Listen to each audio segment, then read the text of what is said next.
Hi, everyone. Welcome to Office Hours. If you are here in YouTube and you'd like to actually join the conversation, you need to find your way to Zoom through the link down below. Then if you're in Zoom, you find your way to Makana through the link down below.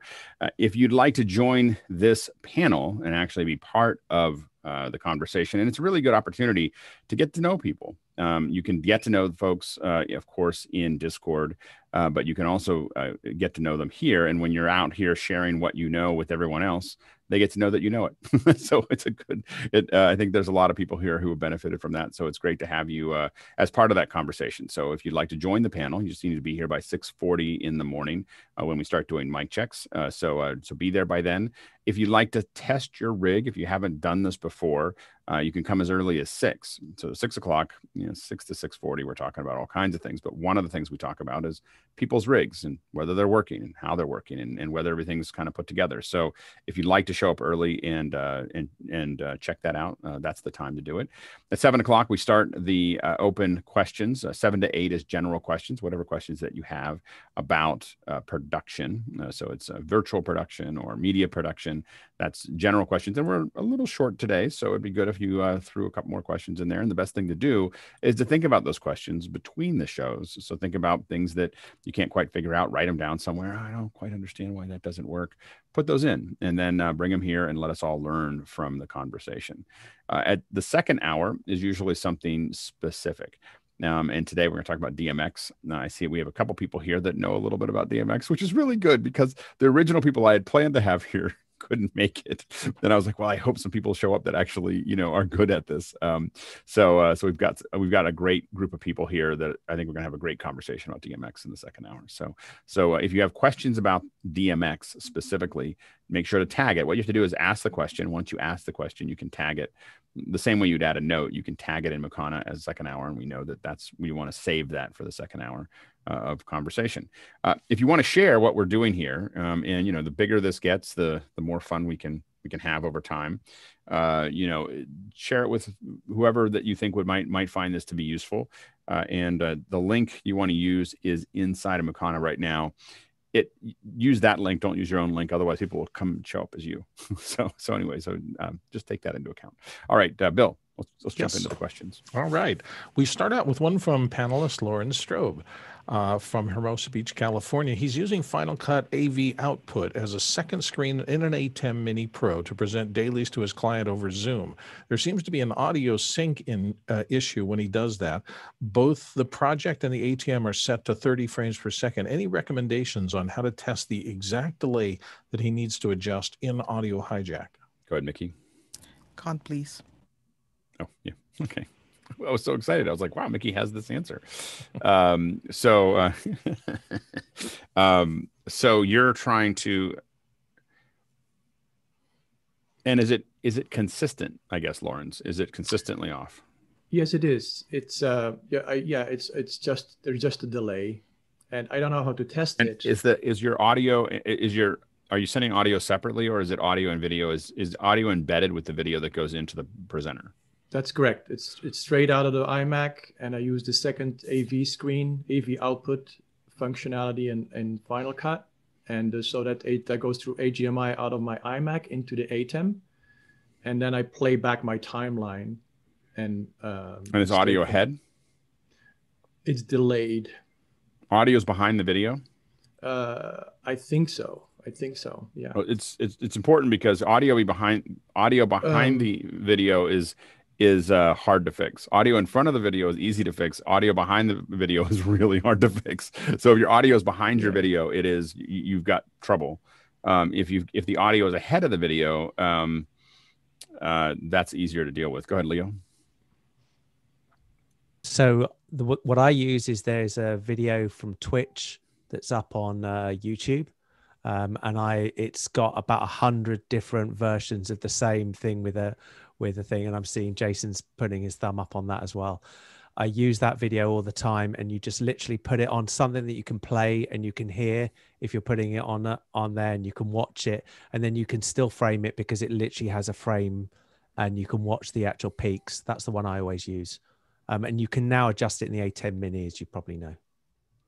The first step that I would probably take on it would be I would open QuickTime on I would go use the the presenter to go into as a source for QuickTime on a second computer, I would then record that video. Usually what I would do is I would take a video and I would have a slate that, something, that this is the right thing, right? Record it over there and see if it's the mini, I mean, see if it's the presenter, because the QuickTime will just record whatever it sees and with the video. And if that's off, number one is it's going to tell you how far the web presenter is off in that recording. It's just easier than trying to figure out something that I'm watching live, is just to record it and bring it back into Final Cut and just look at, that the original video looked like this. If the other video is offset, what the offset is now from the web presenter.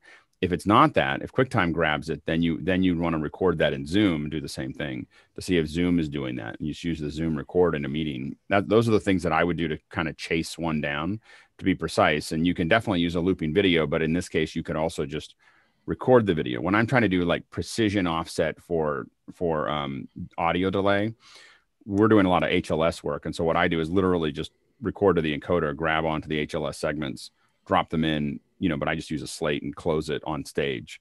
And then I just go in and look at it and just line it up. I don't try to use a live video because I don't need to. I can just do it in post. I can just figure out exactly what the offset is there. Now, there's a lot of hardware ways to do this too. That's what I do when I don't have a Matchbox or access to one. I don't own a Matchbox, but if I don't have access to a Matchbox, Matchbox will just tell you what the number is. It'll just tell you exactly how far off you are. But the record and offset is pretty accurate. Then to cross check it, you can definitely use a test pattern. We have a tendency to use what we call p-tests,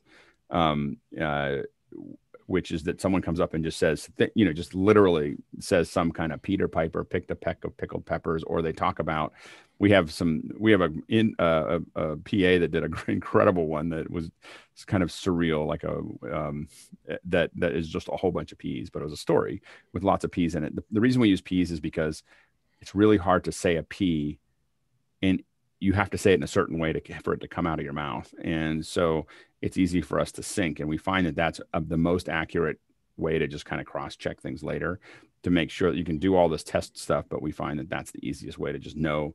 We don't use it to dial it in, but we use it to test to make sure that we're on. Go ahead, Bill, and then Mickey.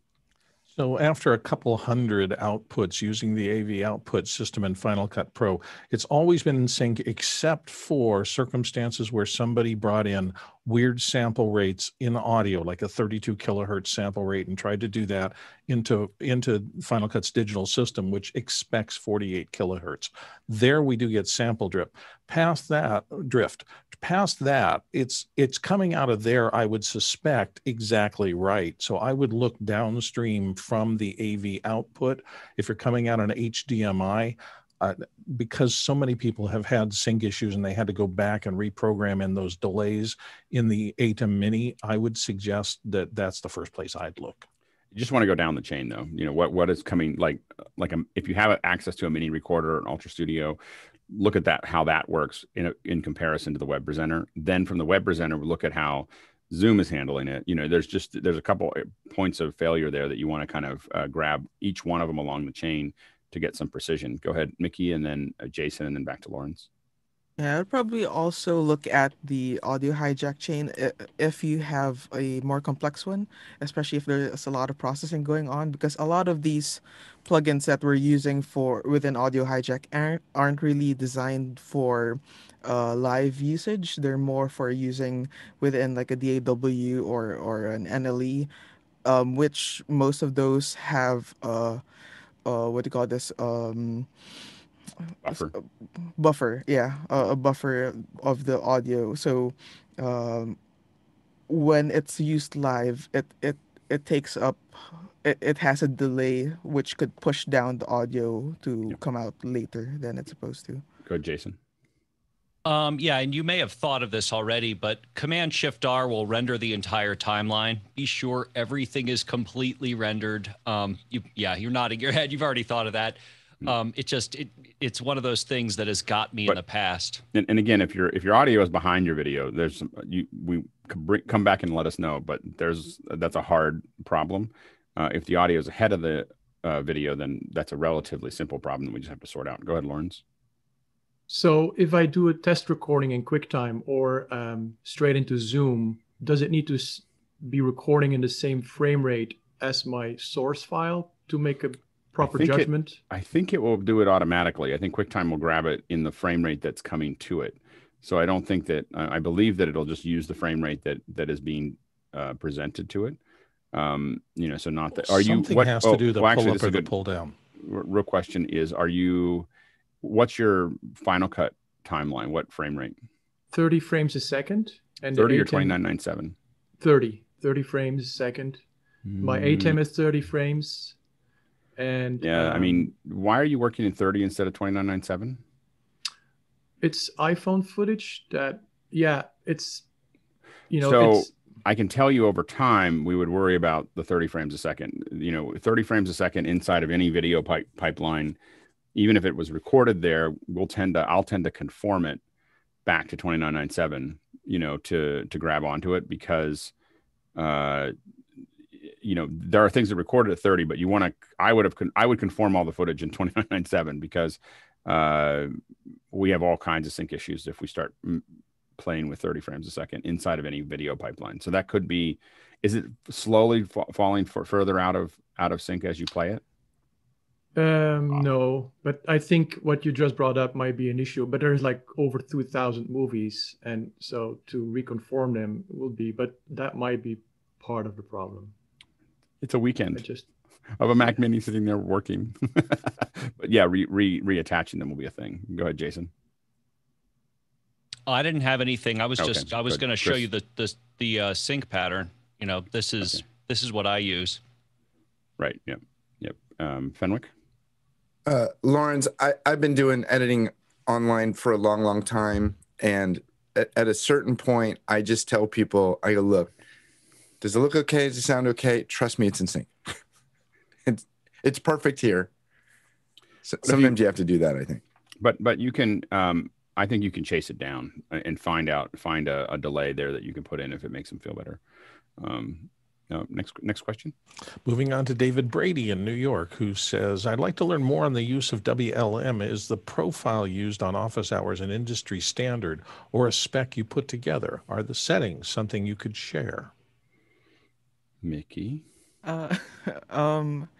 Industry standard, there's some delivery specs that require -24 LUFS, but of course with specs it varies from broadcaster to broadcaster, whatever they want, whatever their broadcast chain is, whatever they expect. Hey, it's standards ish. How do you set it up when you set up the WLM? What are the settings that you use specifically? Let me look at it. Wrong mouse. Okay. So yeah, on the settings, just going through it one by one. Method is EBU, and I'm measuring both channels stereo. Weighting is ITU 1770, which is the standard measurement for specifically for web. And then our target is -24 LUFS. And yeah, I can put a screenshot of the settings in Discord, I guess. That's great. I'll put it in Office Hours chat so that it's right up there. Absolutely. Next question. James Babbitt in San Diego here says, for lighting on video, how many lights do you usually use? For a different quality of light, would you use an umbrella? So many options. I mean, a little bit of over is whatever, it's whatever you need, it depends, as Mickey would say. It depends. We've definitely used as few as one light and as many as 20, 30, 100, lights, depending on what you're doing. It's pretty typical to have. I'm using currently, my setup currently has 4 lights that are there. I have 2 right here. These are Nanlite 68s, B68Bs. I have a Nanlite 40B right over my head. That's what's creating this you see a little shadow there, the little hair light there. And then I have a little LumaPad, something or other, another Nanlite that's sitting right behind me that does the little highlight there. So those are the 4 lights that I'm using. I think that's the easier way to just tell you what we're using as opposed to how many you need, because it really depends. I mean, they're very standard, 3-point lighting and so on and so forth. Go ahead, Bill, and then Jason, and then Sky. Yeah, the thing is, different lights add different dimensions to what you're looking at. So if I kicked off what I call my cyc lights, I still have a picture here. It's fine. Nobody would be arguing if I had this as my presentation all day long, but I wanted a little more background, so I put cyc lights behind me. There's a lot of these things that are like that. If you want a really dramatic look, and there are a lot of books about lighting that show you how taking just your key light and moving it around changes the perception of the person if you're doing a portrait. So a real harsh nose shadow can make somebody look a little more diabolical, and straight on you look like a driver's license picture, which is there's flat a whole second hour that we should do for lighting. Jason, and then Sky, and then Tulloch. Yeah, I'm using a standard 3-point lighting, and these are 2 Elgato lights on either side, and then a ring light right in the middle of the camera. But really, I mean, an umbrella is not a bad idea. An umbrella in lighting terms is a diffuser. It just basically takes a small light and makes. Good, Sky. And you can also use it both directions. If it's a white umbrella, you can use it as a diffuser through, or you can bounce the light back in. My knowledge came from Shane Hurlbut, and his concept is you're looking for shadows. Where do you want your shadows to fall? Now, my example is I'm using a single ring light at about 4 feet away from my face, and I'm using a single colored bulb shooting onto a lazulite backdrop. So that's what this look gives you with those 2 lights. Pollock? I want to echo everything everybody said, and I just want to put an emphasis on the quality of light, soft versus specular. So if you are trying to take away some of the details of a face, you want to go softer in order to frankly, remove some highlights on wrinkles and things like that. And if you want to put some more drama back into the look, then you want to go more specular, more sharp, or not sharp, but less diffuse light. And so really think about the image that you want to present and the story that you're trying to tell. And so therefore, I think it depends is the right answer. And in general, most people for this kind of what we're doing here look better with larger light sources. Like that's your kind of general, like that's generalization. Sometimes you can do a lot of other things, but so when you get back to that umbrella, the umbrella is not a bad idea. Large diffusers, there's all kinds of things that you can do there. And so a lot of times you saw some of the stuff we showed yesterday, we used we start going at 4 foot by 4 foot kind of lighting for talent now, because it tends to fill in a lot of their imperfections and so on and so forth. Go ahead, Chris. The other part of the lighting, like somebody mentioned shadows, sometimes you want to spend you'll spend as much time blocking out light as you do putting lights in. I mean, Alex used to always show us his cave. Are you in the cave today? Are you at home? I'm not. I'm in the office. You can always tell blue in the house and gray in the. We know the code now. Yeah, the code, so anyway, I just have a single light in front of me. It's a big flat light. I wish there was less on the wall, but the wall's actually very close to me. But I spent most of my time just hanging up curtains. I have to keep that light out, and in the afternoon it gets really bad over there because the sun. I'm actually facing west right now. Even little things like you'll notice that generally my chin is pretty well cut out. I'm doing that on purpose, so that shadow is being created by the position of these lights, and it frames my face, and that's a pretty common thing to do for talent. So those are the kind of things that you think through. And again, we probably have a second hour on that. We'll work on that. Next question. Moving on to Peter Moore from here in the panel from Auckland, New Zealand. Just wondering if anyone uses the mic inputs on the ATEM Mini, and why would I use that instead of an XLR input? Well, where are you putting the XLR input is the question, Peter.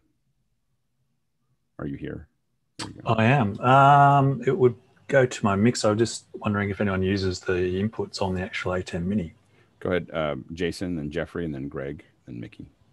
My advice would be if you can avoid using those inputs, then you should. And the mixer that you already have and already know how to use would almost certainly sound better. Jeffrey? Yeah, I'm assuming that you're asking the question, do we want to go from a mixer to the inputs, or do you want to do the inputs directly from a microphone? And in that case, yeah, the mixer. I always do mixer into my ATEM. Yep. Go ahead, Greg. Yeah, the biggest problem is the inputs to the ATEM are unbalanced and -10. Yep. So they're not pro inputs. So stick with your mixer. Okay, go ahead. They Nick. can be set to +4 though. I had to throw that in. Really? Go ahead, Mickey. Maybe is that new, Jason? Is that a new update? No, it's not new. It's always been there. It's always been there. If you go into the gear and then go into audio under ATEM control, it will let you set the basis, but I still wouldn't trust it. I think it's Yeah, go ahead. switchable between mic level and line level, but not between professional line and consumer line. But yeah, the only reason I think one would use the mini jack input if you have another interface with XLR is if it's an ATEM Mini Pro or ATEM Mini ISO and you want to either stream directly from the ATEM or record directly on the ATEM. So you have to get audio into that. But if you're just using it as like a webcam interface or something you're feeding USB-C webcam out of, then just use another interface. Yeah. Go ahead, Courtney. The other thing to consider is if you have delay problems, you can add delay now on the ATEM Mini and Pro, and you can't usually from your mixer unless you have an outboard. Can you delay audio coming in from that is embedded in an HDMI signal? You can only delay the analog ones, right? That's right. Only the straight on inputs. Mic 1 and mic 2 inputs. Yeah. Yeah. Okay. That'd be the one. Yeah. If you want to delay it, you'd have to use those analog inputs. It's unfortunate that, especially in the one that's called Pro, that we don't have XLR, like mini XLR inputs, which is what we all would love to see in the next version. Next question. And I was just going to double check my pronunciation of Jean-Michel Jarre, and I cannot find something that I can break down. But anyway, Satyamant Sandahir of Gurgaon, India says, apparently, Jean-Michel, his New Year's concert had 75 million views across mediums. I'd like to know the panel's views on the technology stack they may have used, anything we can learn from it. So I just want to pour some water on 75 million views. This is something that we deal with constantly. Views or reach is heroin.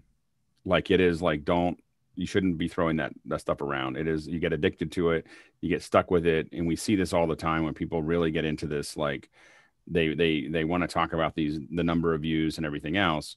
What you want to be 75 million views means nothing if everyone watched it for 30 seconds, so, like, and that's you have no idea. So when someone does a lot of PR, they don't do a bunch of ads, they put it on a bunch of platforms, they get a bunch of partners. It means that, yeah, lots of people jumped onto it. The question you want to ask every time someone says they had X number of views was, what's the average view time? What was the average view time of those viewers? If the average view time on 75 million views was more than 25 seconds, 30 seconds, I'd be impressed, really impressed. My money is on average view time is 8 to 12 seconds. I bet you they went on, they looked at it for a second and then they left, but then they counted that as a view, and I just think that it's just such a horrible number, to use, because it's just so, you get into these inflated numbers that we then everyone has to try to keep up with. And it creates this unwinnable thing where we really want to talk about average view time, in my opinion. Jason and then Leo. Yeah, just so we're clear, the total view time on any stream is going to look awesome. What you need is the simple mean. And if you think about it, just think about if you were to go live on Facebook and, you were to pay for it, and Facebook will make a lot of people scroll past it. That 12 seconds is the amount of time for you to go, oh, that's moving. Oh, that's live. Scroll up. That's it. And to give you an idea, after all the events that we've done, our average view time on Facebook is 28 seconds. Our average view time on YouTube is a little bit more than 6.5 minutes. And the average view time for this show is 90 minutes, over 90 minutes. Go ahead, Paul, and then Leo. Yeah, thanks, Alex. I've done a lot of video interviews, Callie Lewis and all this, and I get like 12,000, 20,000, 30,000 hits. I did a video of Tor Hushoff, a cyclist, throwing a Coke can from his bicycle. Right, but that got 70,000 views. Right. It's just that but for what does that mean? You know, can't no, but predict. I'm saying it doesn't mean it. But the point is, when we talk about live, we want to talk about like actual meaningful conversations, not how, like, whether they saw it go by. You know, whether they saw the billboard is one thing, versus whether they actually, you know, interacted with it. Go ahead, Leo. Yeah, to take that even further, you can actually skew these figures anyway, particularly if you go and buy traffic. Yep. And that's the thing that's worse on Facebook, I find, is I was doing some work for somebody and we were getting a certain number of views. Then they turned around to me and said, well, we had 40,000 people watch the thing that we did last week. I then went and looked at the figures and I go, yeah, because you went and bought 38,000 of those. Right. And they were, as you say, they were meaningless. They were literally the 3 seconds max. And it gets to a point where, like, when you buy them, they'll buy them in display ads. There's companies that just do this service. Ustream used to do this a lot, where you'd be able to buy views, buy 250,000 views or whatever for 10 grand or 15 grand or 20 grand. And they'd go across, but they were putting them in, like, basically what they were doing is buying unused display ads across the internet. And they would put your picture in. You didn't know what you were, you know, we used to take screen captures of what some of our clients' ads would show up next to, just because we would see the list on Ustream of what they're purchasing and where it's going. And then we would go in and look at some of those and we would go, really, that URL? We'd pop it up and it would be, you know, like some horrible thing. And then there'd be the little live stream that's popping up next to it. But there's, you know, but it was no impact at all. And then the problem is that then you go back and you tell your boss, hey, we got 40,000 views or 100,000 views. Now you're hooked. You can never not use that because you can't get real numbers. And then the other thing is that you don't work on the fundamentals of making a great show because you now, I mean, literally it's a drug, you know, like you can never progress past it because you're just buying views and you can't stop buying them. You'll lose your job. You'll lose your budget. You'll lose, you know, like there's all kinds of things. And so we just watch people get hooked on this drug, you know, all the time of buying views and paying attention to these really high numbers that don't mean anything. Go ahead, Jeffrey. And to add to that, there's been a couple times where I've seen people actually lose jobs because they say, oh, we have 75 million views across multiple networks. And then people go to try and figure out how they got the 75 million views and they can't really add up those numbers. So yeah, I know the question was really around how do they do that? But our thing is we don't know what they actually did. You know, so truth is they didn't. They probably did. I guess that I don't think that they had a meaningful connection, given that I don't think any of us, I didn't even hear about this thing. So for 75 million views of something I didn't even hear existed until you asked the question is probably not a good sign. So anyway, I think that as far as how they do it, it's just a matter of distribution and PR, you know, you know, it's not hard to take a show and put it on many platforms. It's just a matter of organizing those systems to do that, whether it's AWS or Restream. Most of the really big distributions that we do, we build custom AWS distribution models that are going to break it up into a lot of different ways using Media Live and so on and so forth to kind of move it all around to lots of venues. But you can do it very simply with things like Restream. But the complicated ones where you're dealing with broadcast and you're dealing with tens of outputs, those are going to be done usually in AWS. Next question. Comes to us from Six String Brian of Grand Falls, Michigan, I believe. Should we be streaming at 60 frames per second or is 30 better for the better option? Mainly talking heads and occasionally playing guitar. Jason and then a Jeffrey. 6-string guitar, I'm assuming. 30, 30, 30, 1,000 times 30. You do not need 60 frames per second. Go ahead, Jeffrey. I always stream at 30 or less and a lower bit rate, and then I record at higher with 60 frames a second for future proofing if there's ever a need. Go ahead, Leo. So I'm going to reverse the question around slightly or add to that question. Here in Europe, we're 25 or 50. So what would you do in that respect? Because it depends on where you stream. Where are you streaming to? Well, first of all, we've got to capture at 25 or 50, or we're going to get flickers. Yep. So we have to capture. Well, you don't have to. So you have to change your shutter speed to 25. Yes, you don't have to capture it at 25. You just have to have your shutter speed slower than the cycle rate. So you don't have to change the frame rate to get to a point where it doesn't flicker. No, but then you're gonna then double. You're going to be changing the frame rate in the encoding machine. So you're going to be putting a lot more pressure on the encoder. So the issue is that if you're streaming to Facebook or YouTube, you're always streaming at 30 frames a second. whether you do it or not, whether you send them 25 or 24 or whatever, you're streaming at 30 or 60 because they just conform it to 30 or 60. They're not asking. And so you're letting their generalized server go to 30 frames a second instead of you crafting something that's 30 frames a second. So my question is, do I go out at 25 or do I go out at 50? Because there's 25 to 30 is a big jump, I think. I mean, when we do live streams to YouTube and Facebook in Europe or around the world, all of our systems are still set to 29.97 or 29.97 internally, and then 30 on the way out. We don't, because they don't do it. So they don't convert because they're just pressing it up or down. What I'd rather do, and I just source all my material at the frame rate that I'm going to stream it at. If you think you're going to go to broadcast, then you should probably think about, capturing at 25 and possibly doing it or 50. I would rather go to from 50 to 30 than from 25 to 30, to your point. I'd rather throw frames away that I had than add new frames in, because the other frames are there. And otherwise they're just making frames up, usually doubling those frames or maybe doing something nearest neighbor or something like that. But so you've got 5 bad frames. And if you do 24, I always think it's funny when people stream 24 to Facebook because it's streaming at 30.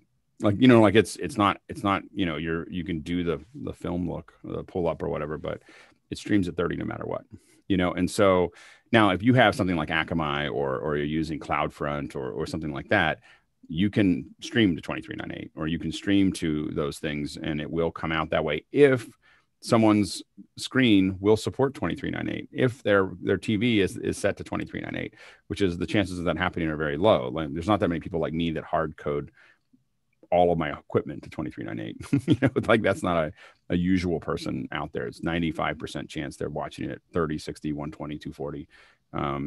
So anyway, and to get back to the question specifically, I would say esports and sports. It's the time you want 60. Everything else doesn't mean anything. Go ahead, Courtney, and then Jason, and then Sky.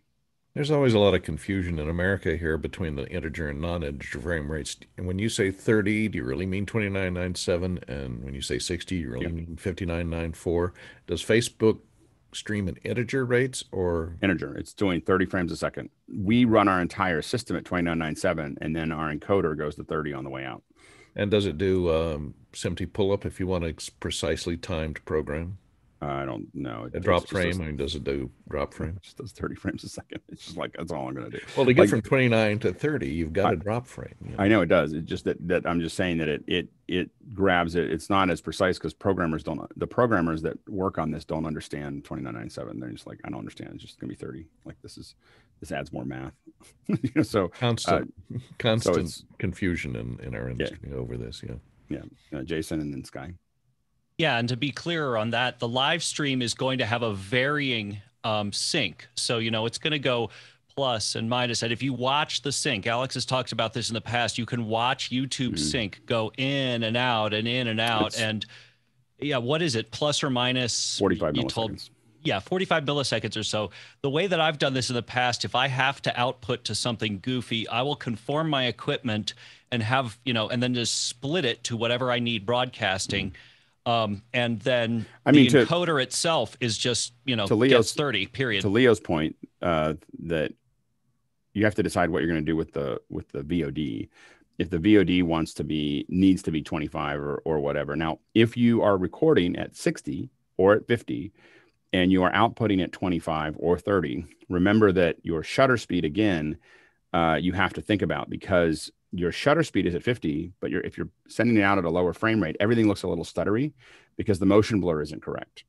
So what we do is when we go to 60 frames a second, what we do is we open up our shutter to 360 or the full, basically. So we keep our shutter at 1/60th of a second for a 60 FPS system, because that way when we stream it at 30, it looks correct.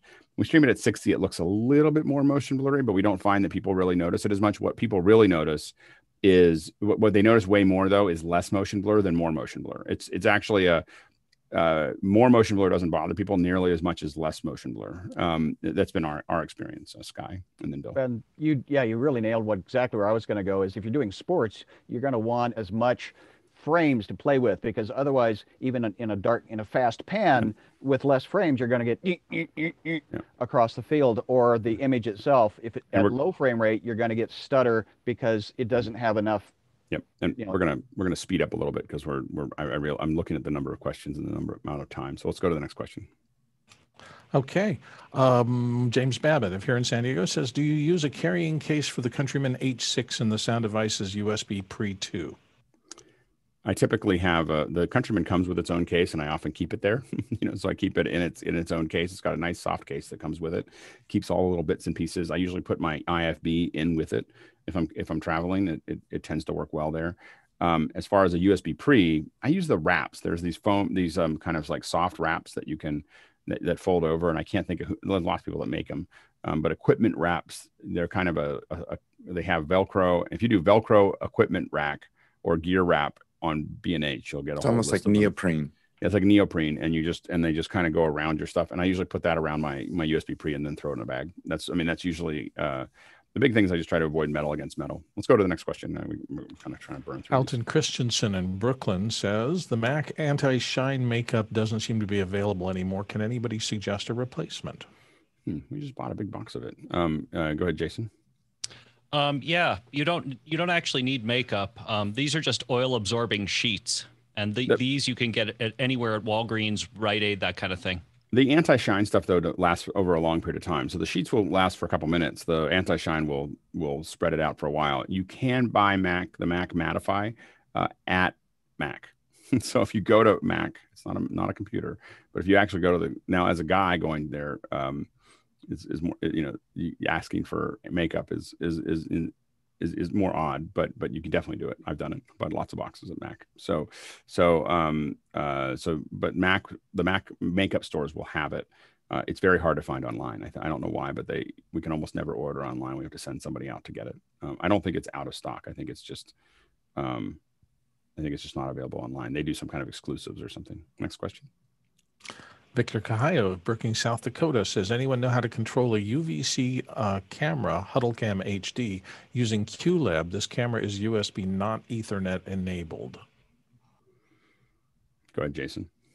Okay. I might as well bring this into the main show. Global Cache has the iTAC IP2IR. This is Ethernet. It takes Ethernet power. They also have a Wi-Fi version. It's about $100, and you can teach this to do anything. Go ahead, Victor.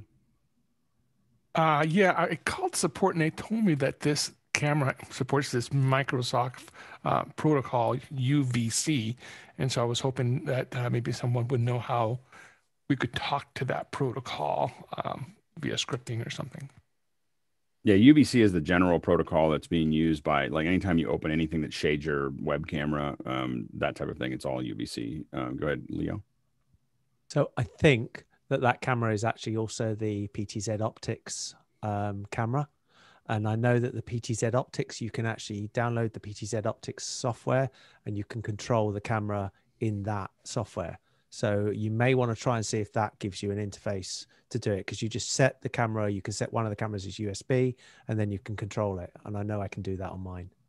Yeah, I'm hoping that worst case scenario is I can control the software through some kind of scripting if I can't do it directly. Thank you. Yeah, we'll keep on looking at that. Go ahead, Paul, real quick. Yeah, I just wanted to ask Jason if he could go into a little more depth about exactly how that works. We're in lightning round, so maybe next time I'm on pre-show. Yeah, your call, Alex. Yeah, let's keep moving. But we'll get into that more deeper. Next question. Jeff Francis of Columbia, South Carolina says, what's the HEIC image format? Should I convert to JPEG or web for Windows compatibility for Windows? JPEG for web and Windows compatibility. You absolutely have to. It's kind of, and I don't know the format well enough to be the one that talks about the details of the format. We might try to bring somebody on. If someone puts that in the second hour, I'll see if I can find someone that can talk about it. So I can't talk to it specifically, but I can tell you it's really only compatible with a handful of Apple devices, as opposed to everything. So I would definitely convert it to JPEG or to something else. If I wanted someone other than fairly modern Apple devices or operating systems, I wouldn't use it. I mean, I use it. I shoot with it because it carries a lot more information. but I would convert it to JPEG if I was going to use it anywhere other than my Apple devices. Next question. Patrick Dolan of Dallas, Texas says, I have a client doing a 1-hour Zoom meeting webinar with 5 panelists and 200 attendees. Very straightforward until the end when they want to bring everyone on screen and do multiple group photos of 49 attendees at a time. Best way to accomplish this? I think that what you're going to want to do is switch. I mean, I think it's literally going to be, what I would do is probably not try to figure out who's who, but I would go to one screen, tell everybody to smile and wave, and then go to the next screen. Okay, smile and wave one more time, and then go to the next screen and go, okay, smile. I wouldn't try to pick them out. It'll take forever. But if you just tell everyone 4 times or 5 times to smile and wave, and just go from one screen to the other, quickly grabbing onto those screens, I think that's probably going to be your best bet. Go ahead, Greg, and then Mickey. And you could probably, if you enabled that, turn off the window for non-video participants, and you ask them to, turn off their video after they've been shot, then they won't show up again. But I think trying to figure it out per screen will be, no one will know if they got shot because their version of it and your version are different. So I think what I'd rather do is just repeat the same instructions and just do it to each screen, and just no one knows exactly when which one they're into. Go ahead, Mickey, and then Tucker. Yeah, Patrick mentions Zoom meeting / webinar. On a meeting, you can send people out to breakout rooms. Maybe, if you have 5 panelists, send 44 people to breakout rooms, and then the panelists could jump from room to breakout room to breakout room. On a webinar, that's going to be a little more difficult because you'll have to bring everyone into the panel for their video to show up. Go ahead, Tucker. Until we have breakout rooms and webinar. Yeah, exactly. That was my question was, you can make all of them panelists and then you don't have to switch meetings. Well, and it does say Zoom meeting / webinar. So we don't know which he's using because that's 2 entirely different architectures. So that's the other thing. He says webinar. Oh, webinar.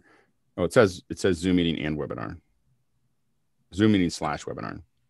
He says webinar and a follow-up. Oh, okay, got it. Okay, yeah. So you'd have to make everybody a panelist to pull that off. Go ahead, Jeffrey. A little directional input is if you do that, you'll want to tell them, okay, we're going to do it like this, 3, 2, 1, and then I need you to hold it for 5 seconds while I take that screenshot. So everybody's at least smiling at the same time instead of turning their head or anything like that. Good, Chris. Adobe has this application called Photoshop, and you could also lift and compose people later if need be. One that's just fun. Just an idea. One that works much better than you think is fake smile. So do regular ones where everyone waves and then go, hey everybody, do a fake smile like this. It actually looks really good. You think that it feels really stupid when you do it, but it actually looks really good when you take the photo. All right, next question. Dan G of Irvington didn't say whether it's New Jersey or where's the other one? It doesn't matter. Keep going. Yeah. Is there any point where the tools available become redundant or excessive? For example, Zoom OSC plus ATEM Mini plus vMix, or is that generally a good way to execute based on event needs? Wow. I feel like I convert. It just depends on the event. It depends, as Mickey would say. It depends. Go ahead, Tucker. I would recommend not collecting tools and then finding jobs for those tools to do. I would define your jobs and then define the tools and where their lanes are inside of that. Go ahead, Mickey. Yeah, I was about to say that it depends, but yeah, say for example, vMix and ATEM Mini both are essentially switchers, but you can utilize an ATEM Mini as sort of like a sub switcher feeding into vMix. So yeah, as Tucker mentioned, it depends what your job is. Like you could utilize the tools to get the job done essentially. In the concept that in what you're asking right now, I could totally imagine a situation where, so I'm working on a conference right now or designing a conference right now where every person's going to have a switcher. I mean, a mini, not a mini. I don't need them to have the Pro, but I need them to all have minis. So everybody has a mini so they can, when they do their presentations, they can switch between their presentation. They can switch between other things. They can show their apps and everything else. And so, so everybody has that, but I'm researching Zoom OSC to take advantage of some of those automated features. And we're looking at the possibility for some of the pieces to cut it in the cloud in vMix possibly. And so, and then you could possibly have multiple Zoom rooms and you could have, so all these things can fit together. I don't think that at least what you listed there is necessarily exclusive to each other. Next question. Next question comes from Roscoe Jones. At what point will 2997 be considered legacy gear? Oh, go ahead, Jason. Never. Absolutely never. It's one of these things that will be with us forever. I think that there's a chance that 2110 could possibly be the beginning of the end, where we're really an IP and we really don't care. There is just a lot of history that's really hard to pull out. Go ahead, Bill. It will only happen when people do not have 24/7, 365 operations, because the whole point of that and things like drop frame timecode, which actually doesn't drop frames, it drops frame numbers, is to synchronize the amount of time frames take over a long period of time with the clock time of that long period of time. That's what you're trying to do, and that's why all these machinations come into play. Go ahead, Mickey. Yeah, I hope we lose we lose it sooner than later and just stick to 30. And I love 25. It just works. Yeah. Go ahead, Jeffrey. Would Dolby Vision be a factor in that, or no? No, doesn't have any effect. Yeah. Okay. That's so you can do a Dolby Vision in 2997 or 30 frames. Mm-hmm. Yeah, absolutely. It's just it literally is just for Dolby Vision. It's the quality of every frame, not how many. It's just metadata, right? Yeah. Next question. James Babbitt of San Diego here. Would a powered USB hub handle an Ethernet connection? The MacBook Pro or iPad has only 2 USB inputs, which are connected to the audio interface and the power supply. Yeah, go ahead, Jason. OWC makes a fantastic USB hub that, yes, does take power. It's what's it called? I think it's the on-the-go hub. It's the one that's $49. Get the second generation, and it'll do exactly what you need it to. Next question. Ernest Floyd of Bastrop, I believe that's Belgium, needs recommendations on a smartphone camera rig. I was looking at a Beast Grip, if anyone is familiar with that product, and he uses an iPhone Pro Max. Go ahead, Greg. I've been using the shoulder pod rigs for probably 5 years now, and they're not as beefy as the Beast Grip, but they have 2 nice handles, and they look real nice. They're wood. They're very modular. So I think it depends on the size of your rig. If it's just basically a camera and a light and a mic, I really like those shoulder pods. I have definitely seen a lot of Beast rigs. I actually haven't owned one because I build ones that are more technical than the Beast rig is. We've tend to build a bunch of things, but what's nice about it is the Beast rig can allow you to, add lenses, and there's a lot of other things to them that are pretty interesting as far as that goes. We've tended to build ones that are kind of more custom than the Beast rigs are. But they're solid. They're solid rigs. Go ahead, Peter, and then Bill. DJI make a gimbal. If he's after a gimbal, I think it's called an Osmo or something like that. Well, yeah, if you're looking for a stabilized rig, then the Osmo is a pretty solid stabilizer. I've got the Osmo 2 and the Osmo 3. I've got a couple Osmo 2s and an Osmo 3, and you can stabilize it. The one thing to know is that the Osmo 2s will not handle the Max. So, and make sure that you look at it, because I think the Osmo 3 and the Osmo 4 both will handle the Max size, but there's a weight issue on the 2 that just flops over. So if you put a large phone on it, and so anyway, and those are stabilizers. To Peter's point, I've just shot a bunch of stuff with them, and they work great. The one thing to know about stabilizers is they keep you from vibrating around, but they don't handle your hip movement. So you still have to get kind of that steady cam train yourself to keep your hips at a parallel line, and that's just learning how to walk in a weird way. The gimbal creep. Yep. Yeah. Now you can get bigger ones that have spring loaded where they'll take advantage, they'll take into account. But that's one of the big things that you have to kind of, when you do like a long walkthrough, you'll see this thing that happens with your hips if you don't get good at it. Go ahead, Bill. And just remember, you're investing in a system, not just one thing. If you're doing one thing, particularly if you're changing phones a lot or changing iPads a lot, even the inexpensive plastic ones like the Padcaster and stuff like that will last a couple of years. And maybe at that point, you're going to be out of that device and onto something else. If you're investing for a long time, the SmallRig, the B-Script, these Tinker Toy sets that are adaptable so you can put in different devices are probably going to be better long-term investment. Yeah, you do get the B-Script stuff does get you into a whole other world of lenses and add-ons and things that are kind of slick. Anyway, next question. Michael Fisk of Spokane Valley is up next with, I've got a -4 in recent queues for this question. Is there a setting in mail I'm overlooking that notifies the sender if and when the recipient opens it? Does that indicate it's not an acceptable question? I got a -4 in recent queues for this. He must have gotten voted down. It got voted down. That's what he means. Yeah. And then it got to 3 though, so it came back. It came back. Net gain of 7.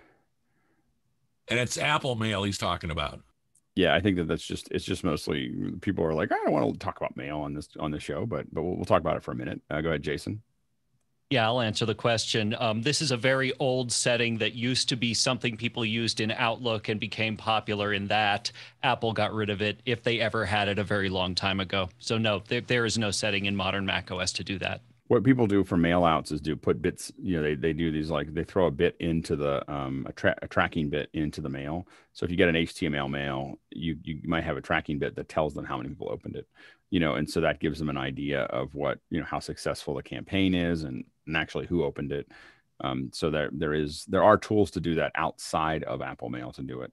I'm not a big fan of receipts in general. So I know that when my phone asks, do you want to send a receipt? I'm like, no. I don't want the pressure that I read it and now I have to think about it and deal with it right now, as opposed to think about it and deal with it a little later. Next question. Marty Adius of here in Silver Springs, Maryland, here in the panel. I like the model used for office hours where only the panelists are shown in the gallery view. Are viewers watching a Zoom webinar? Most of them are watching a Zoom webinar. Some are listening to Mokana directly. So the Mokana mobile app and desktop app will just play the audio, so you can just listen to us about 7 or 8 seconds behind, and so there's a fair number of people that are just listening to it, and they can still interact with the questions and so on and so forth. And then there's more that are watching. Usually between 40 and 60 are watching it on YouTube, so there's kind of this it switches up, and again, just because of the production I'm in right now, I've been a little behind, but as soon as this production ends, I'm going to start streaming it to a bunch of different platforms, LinkedIn and Twitter and mostly Twitch, mostly for us to just see how many people show up, in these different platforms. That's the, like we're just to see. I mean, I don't recommend multi-platform streaming very much, but it is, but we're going to kind of play with that a little bit. But that's anyway. Yeah. So it's a lot of different views of how people handle it or how people watch it. Next question. I actually think that I'll make a prediction that later this year, by the end of this year, more people will listen to office hours. The reason that our mic checks have been so important and the reason that I keep on pushing everyone to get better audio is I predict by the end of the year, if not the middle of the year, more people will listen to office hours than watch it. And so that's why it's so important for everybody here to keep thinking about their mics. Next question. Michael Fisk of Spokane, Washington, in with the next one. When the team is answering our questions, quite often multiple or some acronyms may be used. For those that are newbie nerds, could a suggestion be tabled to try and not speak in engineer tongues? That's a challenge around here. We can do the best we can. I will say that that's what we have a chat for.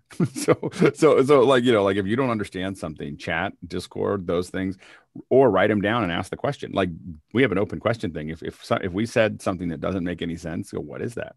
We're totally fine having you ask open questions. If I don't understand what DMX is, I don't understand what SDI is, that's totally a valid. Do not feel like this is the one place where we want to make it safe that you can just ask anything that doesn't make sense for you and have it there. Whether a bunch of folks that do this all day can avoid acronyms, I'd rather have you just ask the question, because if you have the question, there's probably 100 other people that don't quite know what's happening, and they're just simply nodding, laugh knowingly and walk away. Does anyone know what that is? Do you know what that's from? Laugh knowingly. That was from Taxi. Jim Igatowski, his brain has all been fried and everything else, and he's getting along with everybody, and at this really high end party, and the woman that brought him there, he's like, "How do you do it?" And he goes, "Well, when they say stuff that I don't know, I simply laugh knowingly and walk away." And so we talk about that a lot in production, where if you don't know what someone's talking about, simply laugh knowingly and walk away. It works actually pretty well, but you don't have to do that here. If you have a question and you don't know the answer, ask it. Like, really ask. We don't care about, if you haven't noticed, we don't care about answering it twice, 3 times, and you'll know, because you'll put that question in and it'll get voted up, because there's other people that went, "Oh yeah, I don't understand what SDI is or what XLR is or balanced audio." That's totally fine. Totally fine. Jason, and then Greg, and then Tucker, and then Sky. And we'll move on. Yeah, I can say this pretty much unlike anywhere else. Nobody here is going out of their way to prove to you what they know. We're doing this for you. So if this doesn't make sense, and I'll be honest, nothing is below us. We're doing it for each other as well. I mean, when we define these things, especially when we have occasionally when someone here who really knows it, like a lot of times with audio, we've got Greg who teaches this. We've got Jeff Francis who will give us these incredibly detailed breakdowns of that, or Mickey breaking these things down. And you'll find that we're all learning from that too. I mean, we're building that vocabulary ourselves, and we don't have to, there's somebody here that can define what that is. And that's the power of this group right now, is that there's somebody in the group that can answer it. And I guarantee not all of us can answer even the most simple questions that are coming up. So, and you'll notice that if you ask the same question every day, we would answer it differently. Don't do that every day, but as they come up, you'll see questions come up over and over again. And that's totally fine, because we're in a different place and we have a different panel and we have a different understanding of it than we did the last time it was asked. Go ahead, Greg, and then Tucker, and then Sky. And I think to a certain extent, it's important that that we all learn these terms. Yeah.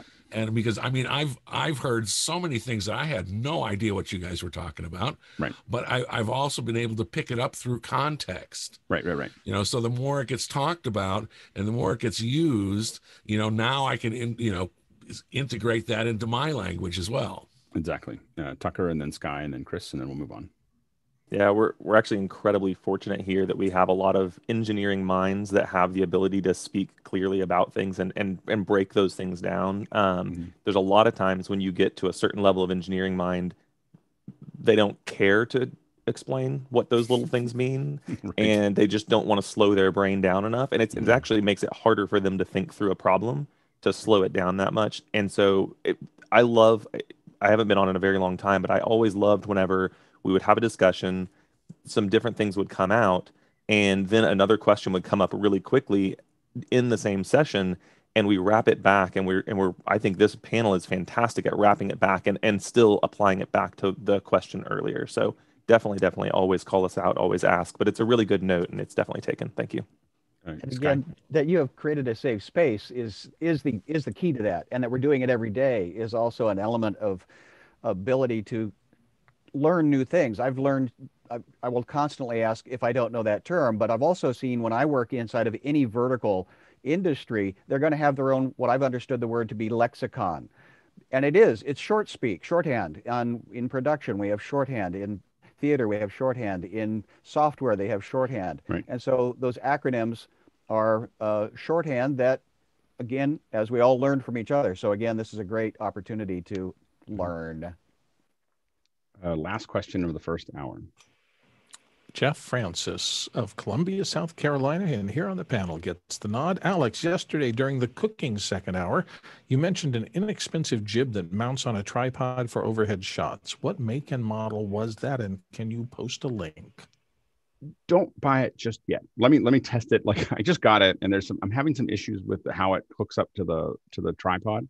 I just got it to test it and to push forward. It's a Pro-Am Astra Professional Mini camera jib or whatever. It's $181. The mount on it is really designed to go onto a pole that they sell for another $150. And the pictures show it going onto a tripod. It does look a lot stiffer than the one that I used in the past. That what didn't work for me. I used another one, like a Newer makes one that's like 2 little line thing, or adjustable. It's a disaster. I think I almost broke my fingers using it. It literally almost broke my fingers using it. So I would not recommend that one at all. So I've been looking for something that I can have in my house where I can do like kind of jib shots. Oddly enough, with an iPhone. I had a project where I had to shoot some stuff with an iPhone. I was like, I'm not going to spend $1,000 on a jib for an iPhone, but $180, yes. So anyway, so anyway, that's the one that I'm testing right now. I hope to get it up over the weekend, and if I don't, I'll have to buy the stand for it or whatever. But I wouldn't buy it. Let me give you updates on that, because it's having a little trouble with it. But I think that it's going to be it looks like it has the bones to be good. So anyway, but the Pro Am is what I'm using, and it's about $180. Pro Aim. I think it's an Indian firm that makes lots of film hardware, which they have a gearhead. Pro Am makes a gearhead, and I still want to buy it. It's like $800 or something. I mean, your gearheads are like $20,000, and so I was like, oh, I have to try it. And they have some really good stuff that comes out. So you get this. There's some Chinese stuff, but I find the Indian stuff that comes out tends to be a little bit more. Tend to actually work better, because I think that there's a stronger film industry in India than just that it's built for that industry in a lot of ways. So the smaller parts of that industry, the big parts of that industry look just like the U.S. At this point. Anyway, I just want to point out that I got -3 on my question. We'll talk about negatives. I got -3 on one of my questions. I'm not taking it personally. All right, next question. Well, that takes us out of all the regular ones. We're now into second hour questions. And so do you want to do any kind of preamble to the... Yeah. So, there's not a lot of preamble in this area, other than we keep on bringing up DMX. We keep on talking about DMX in a variety of different platforms. And if there's anybody here, like I saw that if Andy, I was hoping that Andy would be here, but he's not. Because he could talk about the remote capabilities, and Michael Sharon, I know who Michael Sharon is, and I'm like, why didn't he show up and just come to the actual thing to talk about it? And Michael Sharon is a lighting designer that I've used in the past, and he's really good. Anyway, so, but I felt like it was important for us to have one of these intros. So we've had a couple of these where we're just going to talk about it. There's not a special guest, but I'm hoping to attract people who know DMX well enough to talk about it. I will readily admit that I'm not a DMX expert. I know a little bit enough to cause damage, but I usually am depending on someone. And so I know that Talak and Cody and a couple other folks are big folks that actually, know this stuff pretty well. And so I'm excited to have them. I know that I asked Lauren to come on because I know he does a bunch of lighting integration stuff. And so, and I was hoping Jason was going to show up. And so there's a bunch of people here that I think can talk through DMX, and the idea is for us just to get our heads around it and understanding how to work with it. In general, DMX is it's been built up around lighting control, but it's really used for lots of different kinds of control on set at this point. It's a general protocol. Does anyone want to define DMX for folks? Is there anyone here on the panel that wants to kind of talk through it? Go ahead, Tucker. So DMX is very old. It's been around for a really long time, since the 80s, and it is a tighter definition of RS-485. So RS-485 is a serial protocol that allows for multiple destinations along the line. So you have addressed hosts along the line that take the values. Each packet comes along what is very old. It's 80s. Anyways, sorry, reading it in chat. So it is, so each packet has address information. So it says, this bit has a value of, 0 through 255. And then the next bit has a value of 0 to 255. And originally it was single lights. So a single dimmer channel has 255 steps of how bright it can be. And so that's really what it was based on. One important thing to know about DMX is that it does not have error checking. So it is not typically advisable to use it in any kind of motion control or pyrotechnics, because there is no error checking. If you unplug a cable, all values might go to full. for a split second, and you could have things move or things go off. So that's just a really basic. Definitely not used for pyrotechnics. There are people no, that try to. There's people that, because you can get relay, contact closures and relays and things that function off of DMX, and it's one of those things. Don't. There's other protocols that are specific for that, but that's just a basic. It's a serial protocol that carries 512 channels, so 512 bits with values from 0 to 255. That is the general. You're good. Talak? Oh, you're still muted. One clarification is that yes, there is no bidirectional error checking, but on the line itself, there's two signals that is checked against itself. So there is a little bit of error checking there, but it's not safe enough for pyrotechnics by any stretch of any imagination, particularly because if you get a bad cable or anything like that, then that error checking is out the window. So, and so essentially what it's sending all the instructions out all the time, and yes, it's being passed to all of the lights, like whatever's on the system, they're all getting the instructions. They just know which one they are, right? Like they just know that I'm looking for the bits that apply to me. So all of that data is going out all the time. And is it basically sending all 512 signals out all the time? Yeah. It sends all 512 signals out at all the time, and you're telling each individual device which of those 512 signals to read. And interestingly enough, that's kind of how like Blackmagic shades their cameras. I don't even know what the relationship is between DMX and the Blackmagic cameras, but how you shade your camera is the reason that your camera number is important when you say it is because when these little switchers talk to the cameras, it's sending out all that camera information over the VANC data, and the camera just knows I'm just listening for the data that comes to me. Go ahead, Tucker, and then Mickey. Yeah, it's a serial protocol, which is what VANC is based on as well. So it's all data at it's all values now, all values now, all values now. Right. Go ahead, Mickey. Yeah, Tucker, I think kind of addressed my question. Well, my question was, has DMX always been a digital protocol, or does it have roots in some sort of analog? There's MPX. I believe it's MPX is an older analog protocol there, and it looks like Talak may have a tighter answer on that.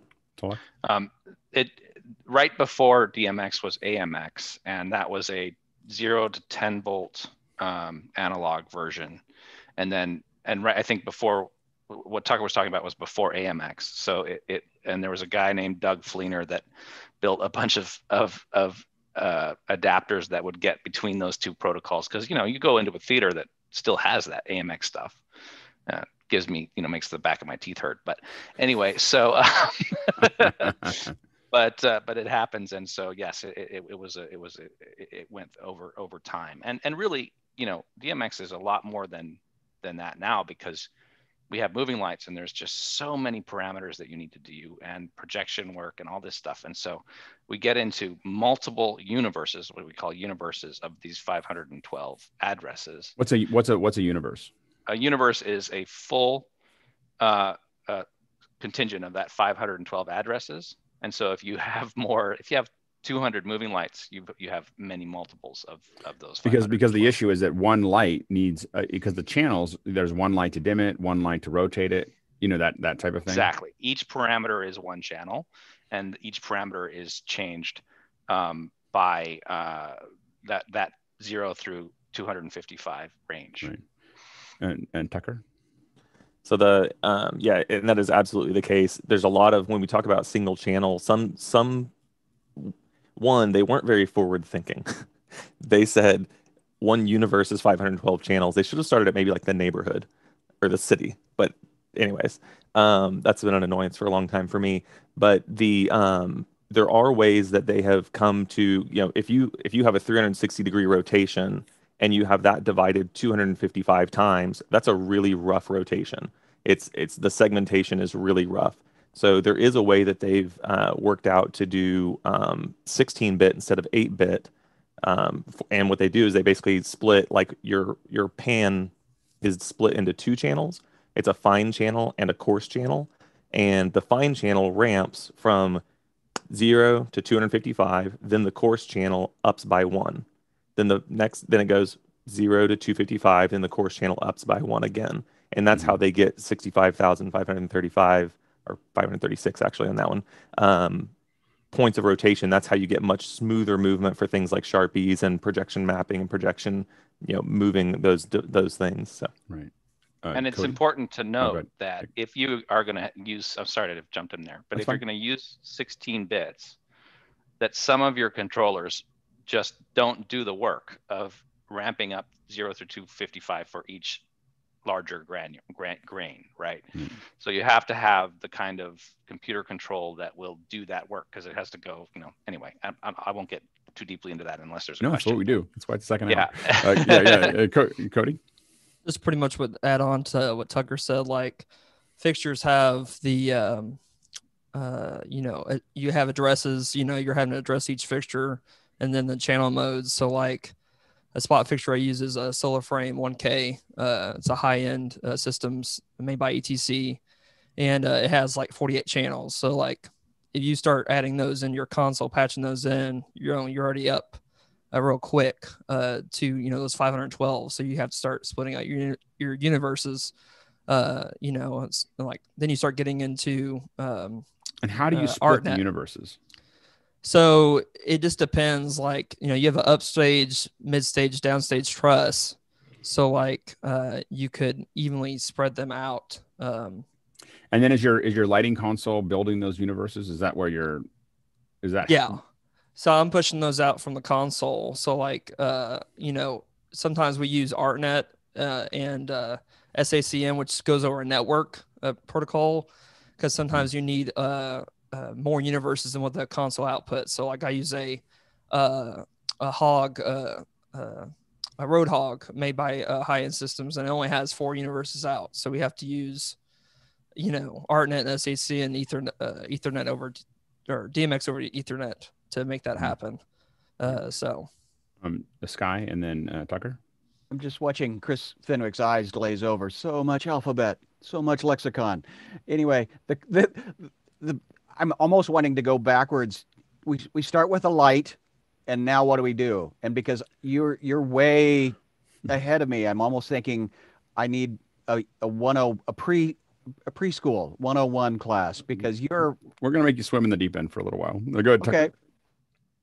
The one important thing that was kind of mentioned earlier, and just make sure is understood, is the light does not know what it knows its own addresses. The console does not know what that light's addresses are. You have to tell it. And if it's offset, like let's break it down to a really simple LED. An LED, the most basic cheap LED, is going to have 3 channels, maybe 4.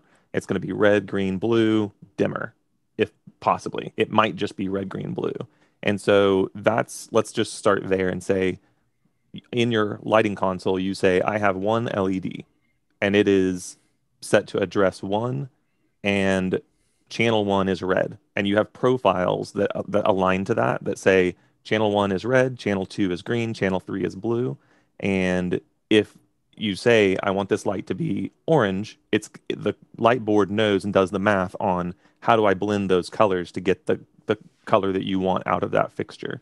Mm-hmm. If I patch that light to 2, say the console says I'm outputting red on 1, but you set the light's address to 2, you've just offset. You now have this happening where you're going to get things look incorrect. And so it's one of those things that we talk about, no error checking, and the systems don't talk to each other. They don't know addresses back and forth unless you get. They just know what they said. Exactly. They don't know what it's going to do with it. Yeah. And so you have to match the profile. Lights carry multiple profiles typically. You'll have one, like an LED might have a profile for 3 channels, a profile for 4 channels, a profile for 5 channels that do different things. And in that light, you define the channel in the light? Do you define the channel that it's reading? The light will have a set of profiles. And so you'll say this LED is capable of 3 channel, 4 channel, or 5 channel. And I'm going to put it in the 3 channel mode. In the console, you have to say, I am patching this light in a 3 channel mode. That light, though, you have to say which channel out of the 512 that light channel, it's 3 in a 3 channel mode. It has to go, this is 64, this is 65, this is 66 in the channels that are out there as you stack those up. Yep, and you set the first channel. So the process is set the light to the correct profile, set the first channel to what it's supposed to be, and then if I have 2 of those lights, I'm going to say this one starts at 1, this one starts at 4. Yeah. Got it. Okay. And you know, a lot of the consoles come with a lot of different profiles that know the order of those parameters. And sometimes those of us that work in theater will buy something really inexpensively from you know, that's made in China that doesn't have a profile, and then you can make your own. It takes a little bit more time, but you can set up, you know, which is it RGB, is it GRB, is it, you know, etc. So and Ray? Yes, I just wanted to confirm understanding here. The is each universe a separate hardware cable or separate bus of 485 voltage levels? Good, Tucker. Yes.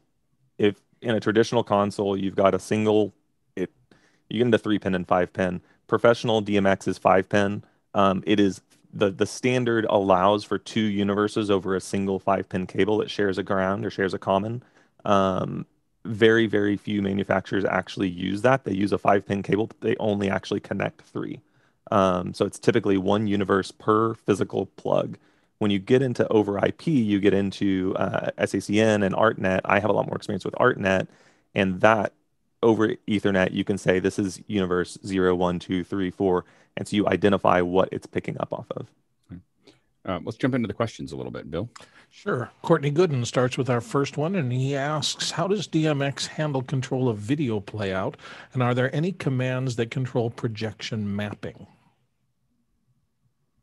Go ahead, Cody, and then Talik.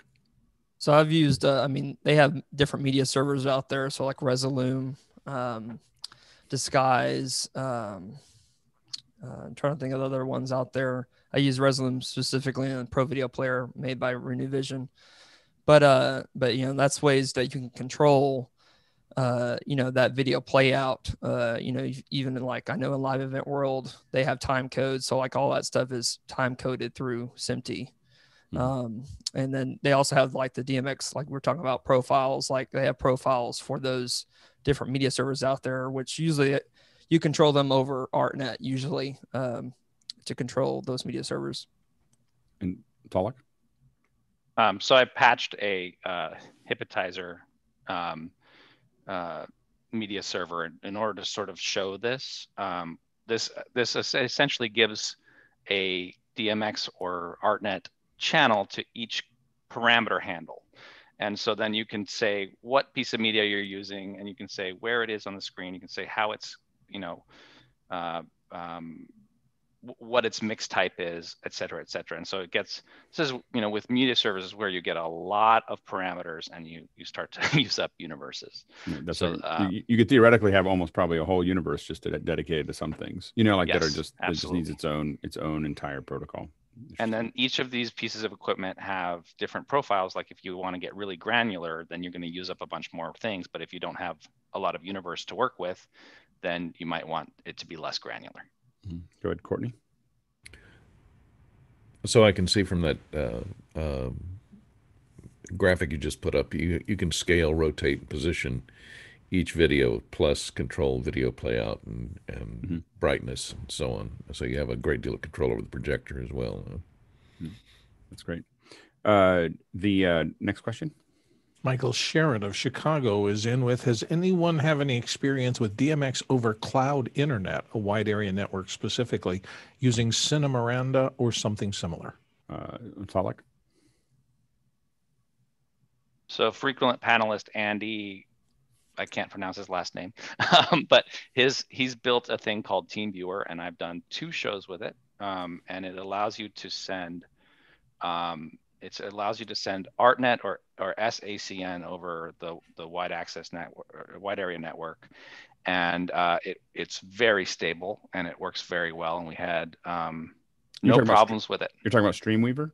Oh yeah, did I say the wrong TeamViewer? word? Yeah, Streamweaver, Streamweaver. by Liminal is what we're and we're gonna we had Andy on to talk about Zoom OSC, and he's going to do a whole training, by the way, for Zoom OSC for everyone starting at the end of January. So if you want to be part of that, start planning your Saturdays accordingly. And then the second thing, though, is that the other thing they do is Streamweaver, which does do this transport over the cloud. And I wanted to have this DMX discussion before we had a Streamweaver discussion because, you know, it wasn't going to make any sense to do them in the other order. So we're definitely in the next week or two going to do Streamweaver and talk about it, but we can't do that until we understand what DMX is. Go ahead, Tucker. So one of the important things to know about ArtNet and the over IP protocols is that they're very, like, if the data stops, the data stops. So like the light stops doing what it's supposed to do. So when you talk about transporting over the internet, that's the difficulty there is if you have, say you're controlling a moving head, not that you would do this over the internet, but, or a fade of a light, fading from 0 to 255 or fading it in. If you're sending those packets over the internet, there's a chance that you would have some buffering happen. And so the light would fade up to this point, stop for a second, and then pop to this value and then move on. So that's kind of the challenge that they're talking about that is dealing with that over the internet. The way that I've done that in the past is putting the controller on the far side and sending control commands to the actual DMX controller. But I'm super excited about what he's got going with that product. Yeah, go ahead, Talak. So yeah, we did run into a little bit of that, but I was also early days with Andy, and we were using some beta versions. As he's gotten further along, the handshakes have become much cleaner, and it's super solid. Yeah, so, and we're definitely looking at a simplified version of that. The reason we're looking at Streamweaver is so that for guests that we have on the other side, we want to put up lights that we can control. You know, so that we can have DMX control over the lights so that, we wish that was a little brighter or a little darker. We don't have to have them get up and turn the lights up and down. We can just sit there and make adjustments and change the color and do all the other things that we need to do while they're sitting there. And so that's the next piece of that. Next question. Comes from somebody who typed too fast, I think. It's some guy named Alex L. of Nevada, California. I don't even know why. It's got -6. It's got -6 votes. I don't even know why you asked. I am asking a question. Is that like all your base belong to us? Exactly. I had that on the back of my Jeep years ago. I had all your base belong to us. I wanted a LAN party. Sorry. Love it. Anyway, yeah, no, that was us talking about how to tag a photo. But you can see that while it didn't get a lot of votes, it was properly tagged as second hour. All right. Next question. All right, moving on. This comes from Alan Scott, New Brunswick, Canada. What cables are used for DMX? I go ahead, Tucker. 110 ohm, very, very important. 110 ohm DMX cable is what is needed. DMX and digital audio that is transported across 3-pin or 5-pin, both of those are 110 ohm. So those are, the cables are the same. They're the same rating, but microphone cables are not the same impedance. Don't use them for DMX, at least not over very long distances. What's that? What happens when you use them for DMX? When you get to a certain length or a certain number of devices in there, then you get corrupt packets and you get some reflections in the lines, and you wind up with lights flickering and doing all sorts of crazy things. And they also make DMX terminators that you can put in line at the end of long runs that soak up that and help. Talk. Yeah, so just the voltage starts to drop because of the smaller conductor size, and it's looking at each DMX chip is looking at the differences between the two signal lines. Right. And so you end up getting errors, and it says there's an error, and so things will stop completely or flicker. Right. Very good. Next question. Next question comes to us from Marty Adius here in the panel from Silver Springs, Maryland. When shopping for a DMX control console, how do you determine how many channels you'll need? Go ahead, Cody, and then Tucker. I mean, it just depends. It depends on how many lights, you want to get, for your infrastructure. I know I work with a lot of churches, so, it depends on, where your budget's at, with like very expensive fixtures, there are higher number of channels. So it's like, you've got to have that infrastructure of, more universes out of the console, or if you run out of those, you have to have ArtNet to, because you get more universes out of ArtNet. But yeah, it just depends on budget I believe so. Go ahead, Tucker. So DMX consoles or lighting consoles are like video editing platforms and audio consoles and things like that, where there's very different mindsets, and it's actually more defined in lighting consoles than I think anywhere else that I've seen. Is that the mindset of the person sitting in front of it and of the way the interface functions is very, very different between Grand MA, ETC, and even the different lines in ETC. Let's see, CAMSYS. I mean, there's a bunch of different versions out there. I personally use a CAMSYS Magic Key rig as just I keep it in my kit. It's always there as I need to solve a problem with it. So it's not so much how many channels you're capable of using. It's a matter of how powerful does it need to be and how well can you work through the interface. CAMSYS did a great job, I think, pushing the industry into offering free solutions or offering inexpensive entry level or entry points for all the different manufacturers. So get your hands on some of the software platforms, because all the hard consoles, or most of them, have a software version you can download and play with. Download it, play with it. The learning curve is very, very steep at the beginning, but get in front of it, use the interface, and find out what works for you. It's a lot less about channel count. This gets into the value of interning and assisting and other things to get around somebody who's doing it. Go ahead, Talik. I think also it has a lot to do with the mentality behind the work you're doing.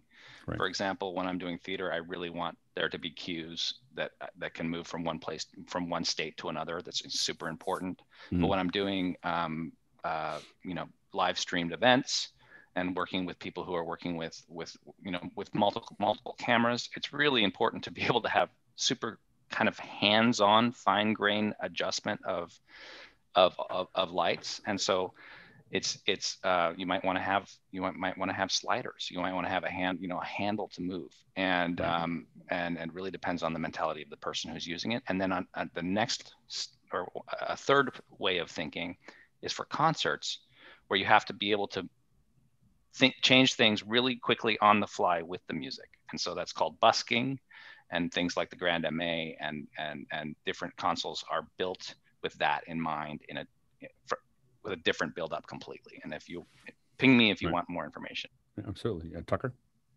One of the big selling points on a lot of consoles also is what fixture profiles they have. That has always kind of been one of the big things, is how quickly do they respond to a new fixture coming out with a new set of channels. So being able to, if you have some lights you're wanting to control that are DMX capable, look at the fixture libraries that are available for the different manufacturers and make sure that they're available. Grand MA is, I think, the best at keeping their fixture profiles up to date. CAMSYS is really, really good. ETC is absolutely fantastic on the theatrical side. So yeah. Great. Next question. Jeff Francis, often here on the panel from Columbia, South Carolina, asks, DMX has been described as chatty. What's meant by this? Go ahead, Tucker. It's constant communication. It is, what was the bit rate? The bit rate's 250 kilobits per second, and it is constant. So it is, you are at this level. There's some communication protocols only transmit changes. So DMX is not one of them. So some transport protocols will say, okay, that thing needs to change. I'm only going to send that data bit to change. DMX is always saying your value's 20, your value's 20, your value's 20, your value's 20, your value's 20, now your value's 21 to every single channel all the time. And that's for one universe, right? So if you have multiple universes, you have a lot more, you're using up a lot more bandwidth, that's constant. Constant. That's good. Yep. Yeah. Go ahead, Jason. Yeah, I mean, to give you an idea, every single frame has a break condition, a mark after break, and then slot 0 starting with that 1 byte, and then it rolls all the way through 512 every single frame. Right. Next question. Peter Moore in Auckland, New Zealand, and often here in the panel, and he's here today, asks, is DMX used for anything else other than lighting control? Go ahead, Tucker. It started with lighting. They got into media servers with the Hypnotizer and some of those things. Lighting companies and lighting in general, really driven by theater, got into controlling media servers. So that's a big one. with all of the relay and contact closures, there's a lot of staging people that use it for some non-critical motion control. So effects motion control, think like pendants that move up and down and things like that. That can't. I mean, hit anyone. essentially, you can use it for anything, right? It's just data. So it's just like, just data. people. I've seen people do all kinds of crazy stuff on set with DMX because they have it. They've got a pipeline going through. It's not hard for them to add to it, and so they add to it because it's just saying I'm a channel, and I have this number. And so anything that you could do with a channel and a number is something that you could theoretically do with DMX. It's just a matter of whether the software on both ends or either end makes sense. Go ahead, Beishu. I agree on this. Just add that another popular location for users is musical fountains. Most musical fountains do use DMX, so they will often use lighting consoles or lighting programming to do that. That's where my experience as well. You normally translate that. What's a musical fountain? I'm not familiar with that term. Basically, like the Bellagio, the dancing fountains you have there, or any other fountains, basically, where you are setting it to music or to a water show or something like that, where you're controlling lights, you're controlling the pumps, basically. Mm-hmm. You're controlling the moving nozzles, where the actual nozzle is moving as like the pan, tilt, and zoom. Mm-hmm. You often normally use that to sync up with lasers as well, because you can also use DMX for laser control. Like a lot, Pangolin, basically the granddaddy of lasers. You can trigger the show cues, or now in some of the newer lasers, you can control them directly by DMX for the smaller ones. So basically, you treat it like a light rather than animation. So it's there. It's very flexible, and you can get controllers to convert DMX to literally anything. So you can control it to 0 to 10 volt. You can use PLCs, etc. There's a lot of flexibility there. There's a big industry around it. Talak and then Tucker. Many of the professional grade projectors also have ArtNet control directly, through IP. So and if something has ArtNet, you literally are just kind of bypassing it, right? I mean, you could if both sides have ArtNet, they're kind of talking like DMX, but they're not really using the same. Well, I guess they're using the protocol, but not necessarily the hardware, right? So there's the protocol, but not the wire. Yep. Tucker and then Cody. Yeah, and there's also camera heads, some basic. They're based on lighting heads that use 16-bit values, and you can do some basic camera pointing and some camera control. The thing that people are really leaning on is the lighting consoles have really, really good shape generators. And so you think of places that you could, and this is the fountains really made me think about that. The thing that they're counting on is they've got all these fixtures around here, and they want to make them do a thing in a shape and adjust the speed and put it to time code. The light consoles have that part 100% solved. So that's a big reason why you see that used. Cody? Another thing with ArtNet and SACN, ArtNet can do 32,000, I believe, universes, and then SACN can do 64,000 universes. So you have a lot to play with. I saw a show, there was like 100 universes of DMX in China one time. So it's like, it can get real crazy. Good. Talk. Also the pixel mapping, when you start to get into a bunch of LED pixels, and you can either send it video, that's one way, but you can the lighting consoles allow you to do shapes and actual, video motion with low resolution video walls and things like that. Yep. Go, Jason. I mean, forget low resolution. If you've got 32,000 universes, that's 16,384,000 pixels, right? I mean, that's relatively high definition. Right. Next question. Roscoe Jones is in. Can somebody explain signal termination, as it's considered a good practice for DMX runs, but may not be a common practice in the digital age? All right, go ahead, Talak.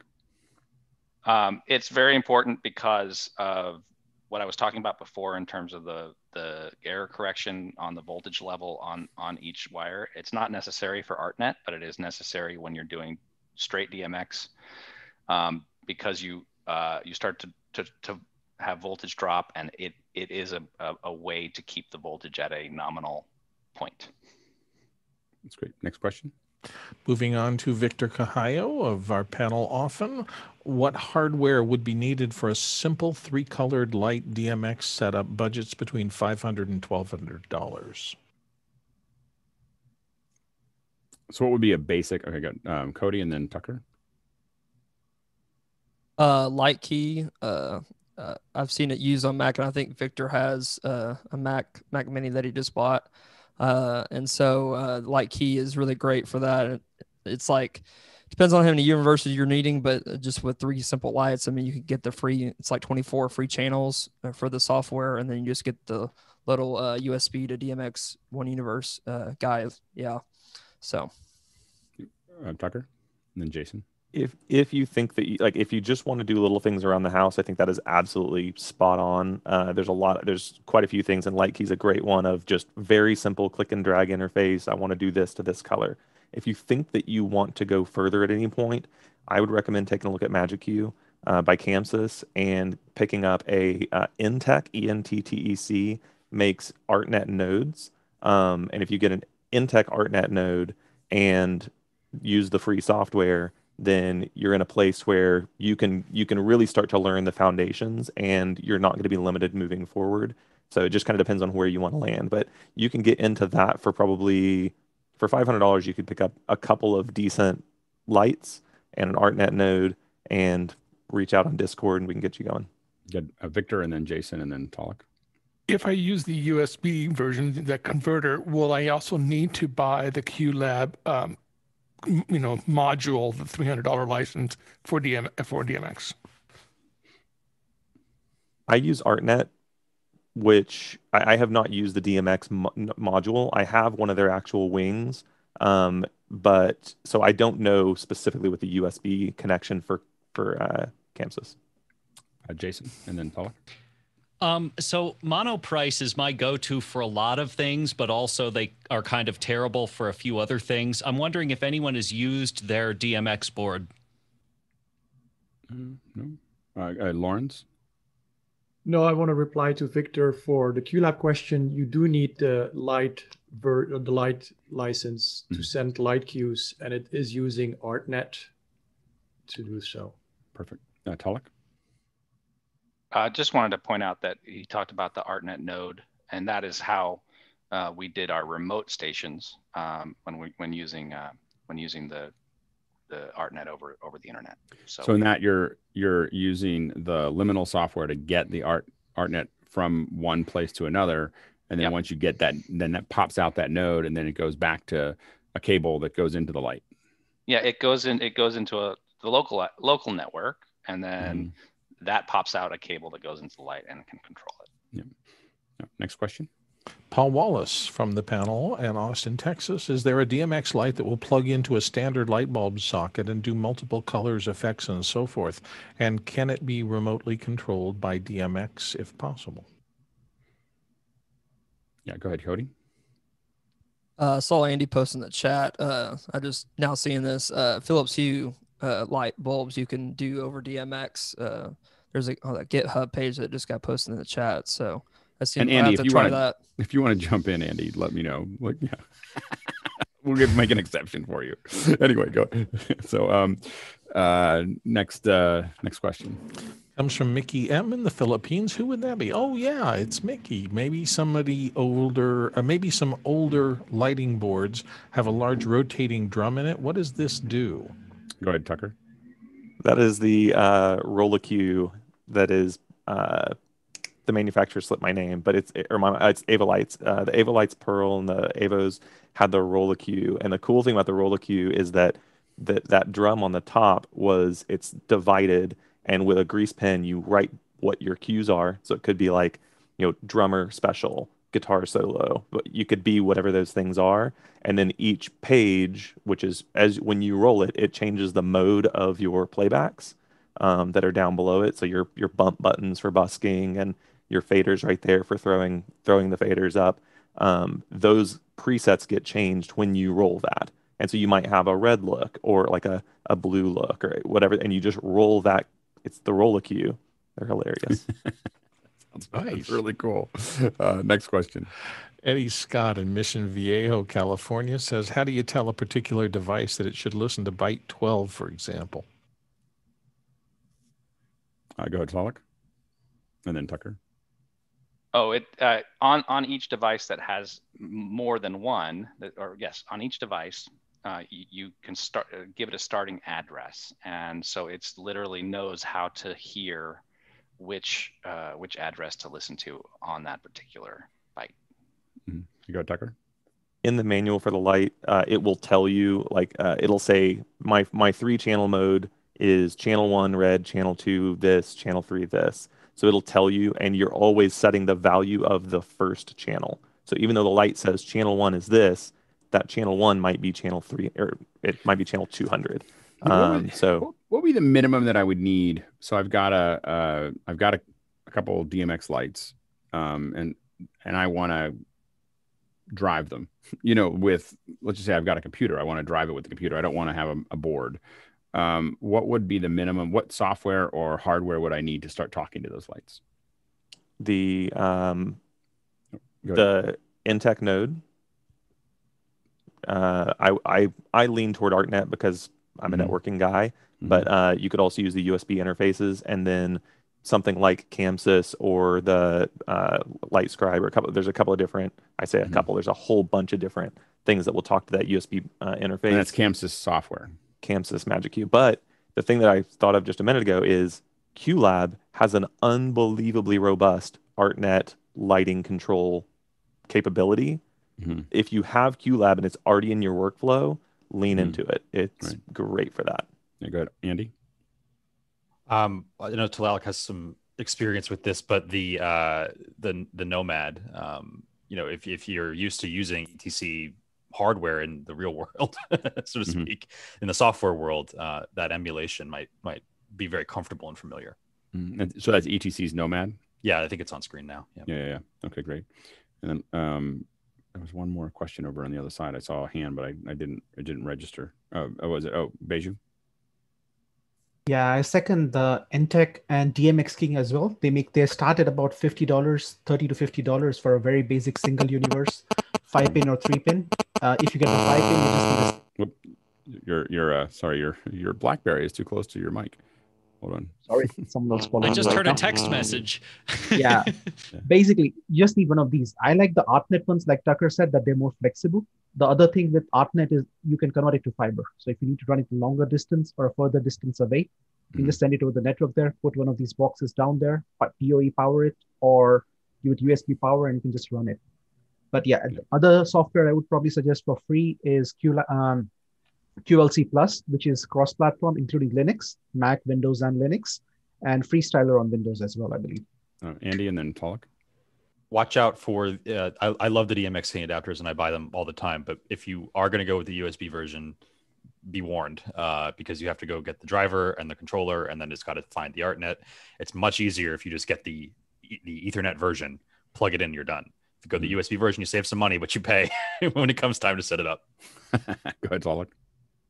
I don't know if there are any educators on this call, but ETC has an amazing deal for students that allows them to buy the Nomad dongle for, I think it's $250, which is just outstanding. And so, if you have a really eager lighting student or even video student, get them in it. Go ahead, Tucker. Yeah, that is a great point out for or call out for if you're an educator, and really if you were going to learn long term, if you think you want to do theater long term, go ETC, because that's what everyone uses. If you think you're going to do live events long term and concerts and things like that, lean into the Grand MA line.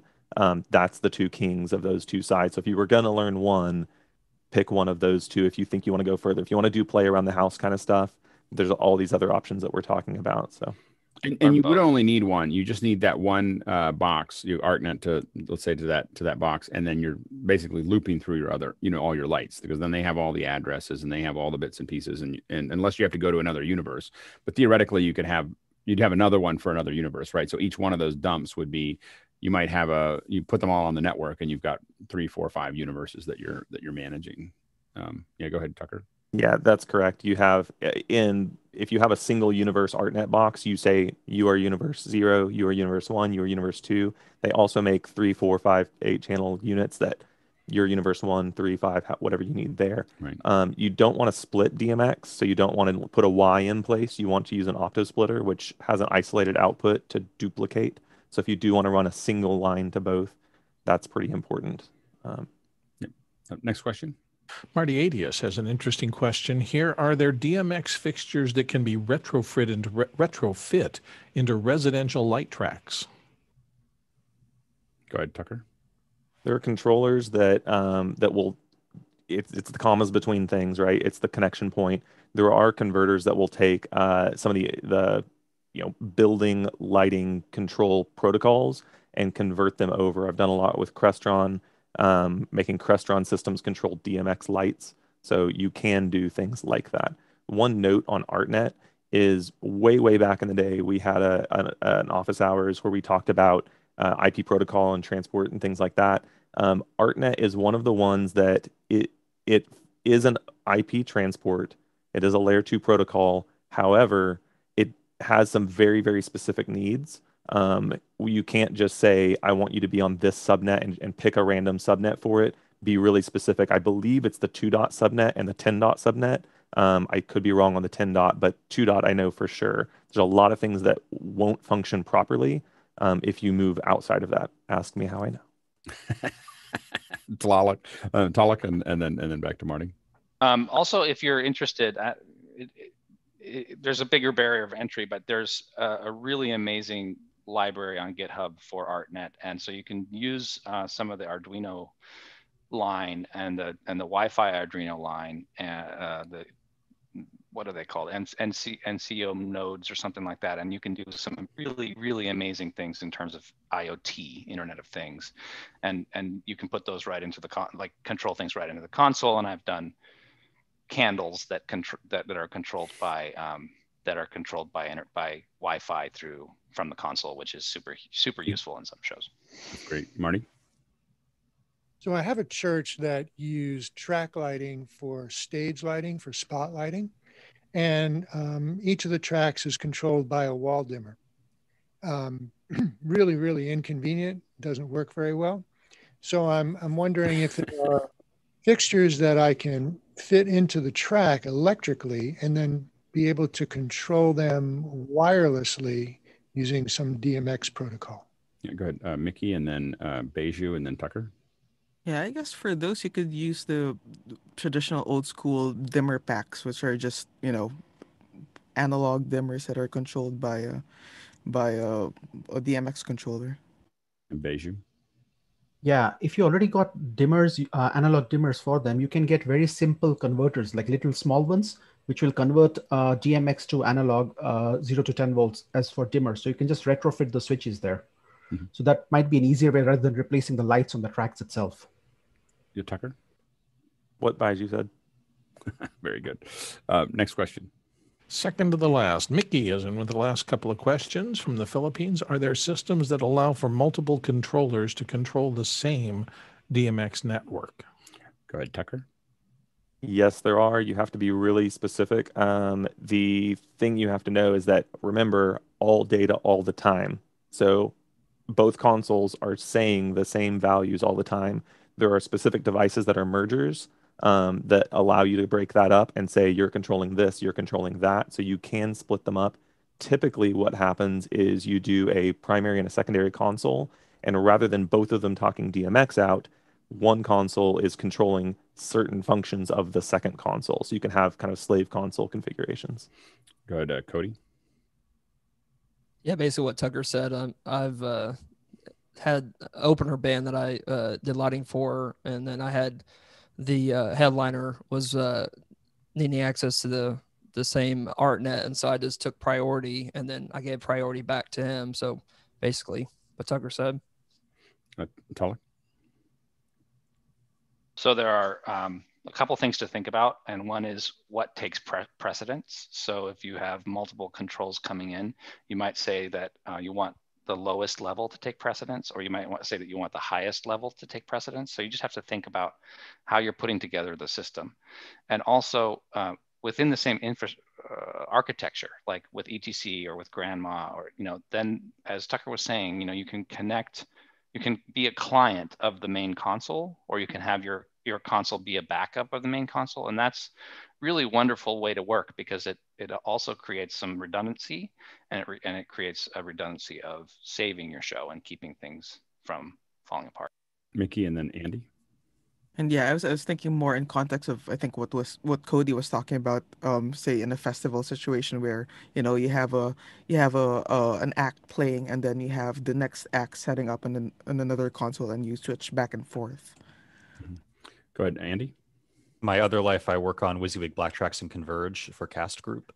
And the way that Blacktracks works is exactly this multi-layer system where you can choose to tell your lighting board you want to have control of color, but Blacktracks is going to have control of the positioning.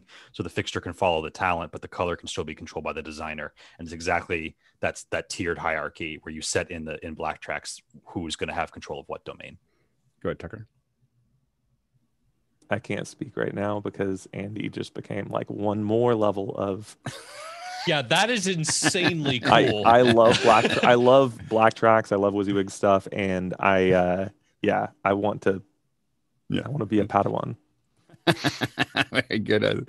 And so let's go on to the next question. Mickey has a second one, and he's thinking big here. Just for context, how many universes are we talking about for absolutely massive shows? Say U2's Joshua Tree Tour or Nine Inch Nails shows. Thousands of universes. Yes. Wow, that's a lot of universes. That's cool. Next question. Paperwork is key. Yeah. Lots you can do lots again, I often say that you can do anything that you can do anything in the world that you can imagine and build structure for. so it's just a matter of how you build the structure up to it. Tucker.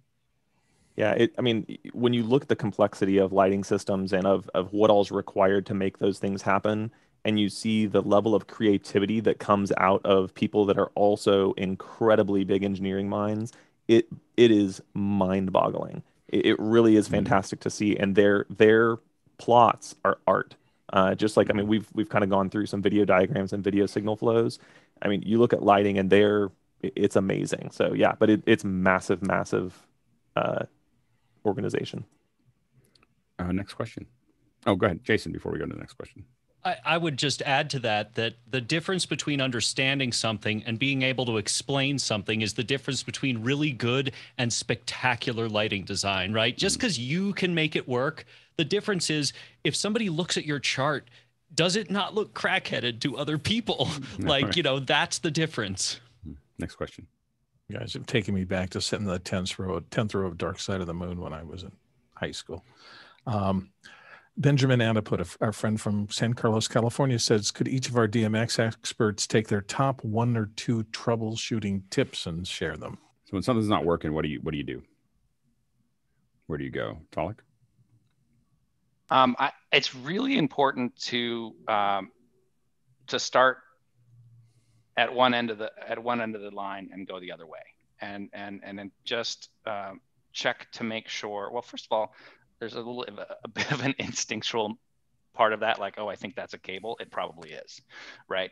But then after that, you need to go from point A to point B to point C and check section and find where the situation is. A lot of times it's a cable, to be perfectly frank.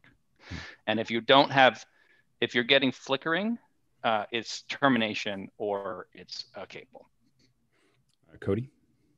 I've given my lighting plot to Stagehand once so I could keep on going doing other things, and they addressed the fixture wrong, so I had to go back and fix that. So it's those things like making sure that the address is right, and then that your console is talking to at least the first light in the chain and getting DMX signal. And if you're not getting DMX signal, there's a problem right there in between that to your console. Tucker? Yeah, just echoing what both of them have said, but a lot of it is start at the beginning or the end and start disconnecting and working your way down until and like disconnect. Did it solve the problem? No. Move to the next one, disconnect. And once you find a place where, like, let's say I've got 3 fixtures in front of me, and I've worked from fixture 1 and I've disconnected the output. Does fixture 1 operate appropriately? Okay, plug it back in and work your way down very quickly. Once you get to a place where you disconnect it and the problem's corrected, you plug it back in, the problem's wrong, take the fixture that is past it, loop it back, and basically isolate out that middle fixture. That'll tell you if it's a plug on the fixture or one of the lines there. That's a really quick way. But back to the patching and profiles, you have to really trust and really be able to trust the people that do your configuration of the fixtures. Set the profile, set the address. If you don't trust the person that's doing that, you're going to have too many points of question, and it really gets difficult and time consuming. Go ahead, Courtney, and then Tulloch, and then. Is there a battery powered signal tester that'll test DMX signals with a 5-pin plug on it and tells you any information about that signal? That's signal level, voltage level, address, corruption. The best one is a Swisson. Swisson. Yep. Tulloch. So one thing that has happened over the last couple of years is remote device management, RDM, and that is the other direction. That's information from the light to check to see if things are okay, or from the dimmer. And frankly, that has been the number one problem because lots of lights do not know how to use that, and so there's information coming the other way, and it doesn't work. Turn it off is the way I work. Mickey. So, question: like on fixtures, the loop outs, I guess you would call it, are they just in parallel to the input, or are there amplifiers in there, or how does it work? Go ahead, Tucker. Some are buffered, some are not. Typically, professional line fixtures, it is a buffered output, and that actually allows you to not have to put DMX terminators on every line, because when you disconnect it, it is doing the termination function. So that is really, really important. When you get into really cheap fixtures, again, that does not exist. Also, make sure in your checking, make sure that the fixture, if you have a moving fixture or a LED or something, and you go and you say, turn it red, your troubleshooting procedure needs to be a very simple, what is the first channel? I'm going to affect that channel and see that it's the same, because you can very, very easily wind up with a console with an out-of-date profile, and the channel order is incorrect. So, Cody? Also, to add to Courtney, another tester is a DMX Cat. That's a great tool for, on show site, like RDM control. It's one universe. You can control the lights just to test the flash mixture before you hook up to your main console. So that's a really great tool to have as a DMX Cat. Yep. Next question. I actually think we were right on that. The favorite tools, DMX Cat. Michael Shannon asked from Chicago. Sharon. Swisson. Sharon. I'm sorry. Swisson, Fleener. What are your favorite tools? DMX Cat, Swisson, or Fleener, or others? I personally own the DMX Cat. It's great. It's really good. Haven't had a problem with it. It pairs to your phone via Bluetooth, so usually don't have. It's like 50 feet, control. So I'm not going any longer than 50 feet. So I like the Swisson because it doesn't need a phone. There you go. Very good. Last question. Marty Adius of Silver Spring, Maryland, at the panel said, hearing all about DMX's range and limitations, is there a newer protocol on the horizon? It's always funny. Here's the funny thing is that I think that things like Streamweaver and ArcNet are kind of like the things that have taken this to like diversified it, right?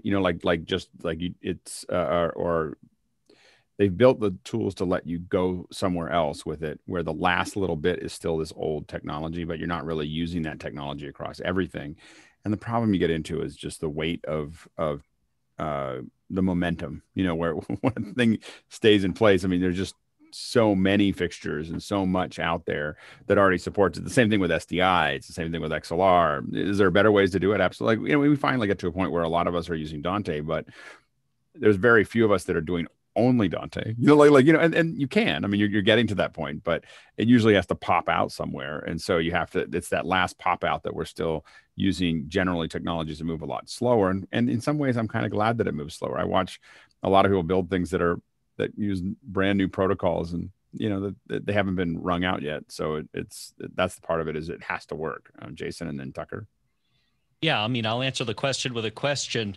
How many people still have a serial port on their computer? Probably not many, but a lot of protocols to this day are still based on serial addressable protocols, USB being one of them.